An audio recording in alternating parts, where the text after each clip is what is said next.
Hey everyone, welcome to The New Populist. I'm Dave Brown. If you have been following my previous videos on critical race theory, you would know that I have been reviewing the book called Critical Race Theory: An Introduction, written by Richard Delgado, who is one of the founding fathers of critical race theory. And one important topic that I really want to get into is the issue of liberal versus progressive. Because if you haven't noticed, at some point they kind of retired the word liberal, and the people on the left started calling themselves progressive. And it may not seem like a big deal until you dig a little further. It is a big deal. Words have meanings, and there is a big difference between someone who is liberal and someone who is progressive. And how does this apply to critical race theory? Well, in the book Critical Race Theory, written in 1995, Richard Delgado has a critique of liberalism. Consider this excerpt. As mentioned in Chapter 1, critical race scholars are discontent with liberalism as a framework for addressing America's racial problems.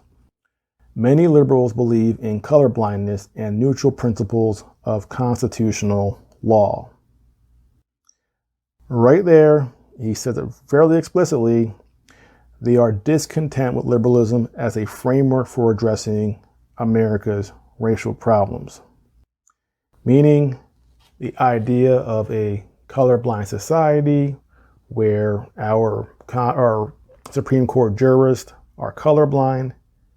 They don't think that goes far enough. Once again, critical race theory is not liberalism, it's something more. He goes on to say,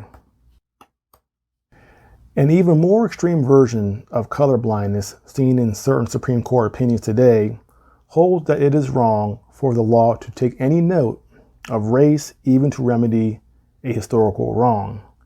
Critical race theorists, or crits as they are sometimes called, hold that colorblindness will allow us to redress only extremely egregious racial harms, ones that everyone would notice and condemn.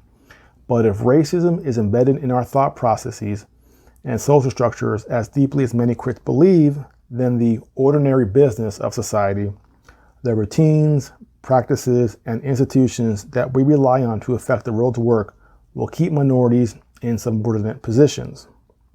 Only aggressive, color-conscious efforts to change the way things are will do much to ameliorate misery. Right here is a direct objection to the idea of a colorblind society and a colorblind Supreme Court. They want our jurists on the Supreme Court to take into account race when making decisions. And one reason as people on the right why we reject that idea is that we don't want a small group of people, in this case the Supreme Court, 9 people, to decide laws and to shape our laws in our nation of 330 million people by themselves. And we have a legislative process that we go through to change laws. And if you haven't noticed, the left doesn't like that. It moves too slow. There's a reason why the critical race theorists have focused on the legal system in order to make changes, because they can do it much quicker if they can get the right people on the Supreme Court. Does it make sense to you right now why there was such a hoo-ha over Brett Kavanaugh? Pretty obvious, because the Supreme Court is the avenue for them to make radical changes and circumvent we the people. And this idea of having jurors on the Supreme Court who are not colorblind, well, we already have one. Sonia Sotomayor, in a decision in 2014, actually critiqued the right wing of the court in a decision. And there's a article, an MSNBC article, discussing this. And Sonia Sotomayor says in this article, and here they're quoting her dissent, "The way to stop discrimination on the basis of race is to speak openly and candidly on the subject of race and to apply the Constitution with eyes open to the unfortunate effects of centuries of racial discrimination.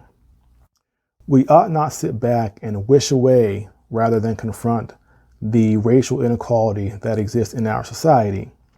It is this view that works harm by perpetuating the facile notion that what makes race matter is acknowledging the simple truth that race does matter. To apply the Constitution with open eyes. What does that mean? Well, if you're Sonia Sotomayor and you have her opinions and beliefs and viewpoints, well, she can go anywhere she wants. And that's why the people on the left, these people who subscribe to critical race theories, they have this ambiguity in how they look at things. It gives them a lot of latitude to interpret stuff and to create stuff. And the left is very good at doing this. They're very good at muddying the waters, making things vague so you can't really pin it down. And things can sort of evolve in the direction that they want them to evolve in. And in this article, they go on to, attack, the right side of the court. And it says here, Sotomayor's dissent was the most direct attack on a doctrine of colorblindness that has guided the conservative wing of the court's attack. Well, in the case of MSNBC, they call it attack on civil rights era laws designed to remedy the effects of racial discrimination. In a 2007 decision striking down a school desegregation program, I wonder if that's actually what it was, Chief Justice John Roberts penned the battle cry of the movement when he wrote, "The way to stop discrimination on the basis of race is to stop discriminating on the basis of race." For Roberts and his conservative colleagues, government intervention to remedy the effects of centuries of racism are morally tantamount to racism. Well, that last sentence there isn't exactly true.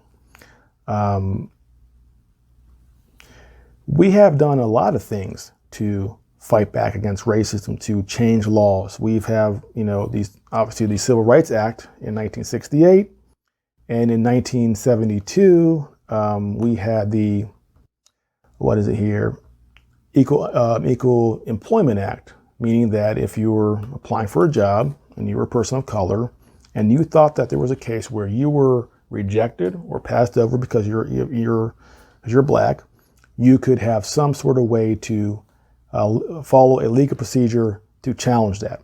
And people have done that, and they've won. And unfortunately, there are cases where people have been passed over because of their color. And as a person on the right, I am 100% in favor of laws that guarantee that people all have equal access and equal opportunity. And that's the key word there. Opportunity and access being equal, not guaranteed. That's where I differ from those on the left. Nothing in life should be guaranteed. There's nothing wrong with a merit-based system. When we force outcomes, that's when we get into a very dangerous territory. And again, the point I always make is that we talk about critical race theory right now in 2021, but these ideas have been around for a very long time. And we already have on our Supreme Court people who subscribe to these notions of critical race theory. They may not say it explicitly, and again, that's a key thing there, is that the left often operates, but they don't ever always label everything they do. It's only, now that we're sort of putting a label on critical race theory, but elements of critical race theory have been in our judiciary, in our society for decades, and they've become so bold with it now. They feel like nothing can stop them, and this is, they get carried away, and now they're bringing it to your elementary school, your middle school, and finally, people are out there waking up going, what the hell is this stuff? And starting to push back. It's been there for a long time. Unfortunately, it's fairly entrenched, and we have to dig it on out. So, critical race theory, it's not liberalism, it's more radical. And there's a reason why liberals no longer call themselves liberals. They call themselves progressives because they are no longer liberal. So anyone who says that critical race theory is benign, they're either lying to you or they don't know what they're talking about. That's it for now. I'll see you next time.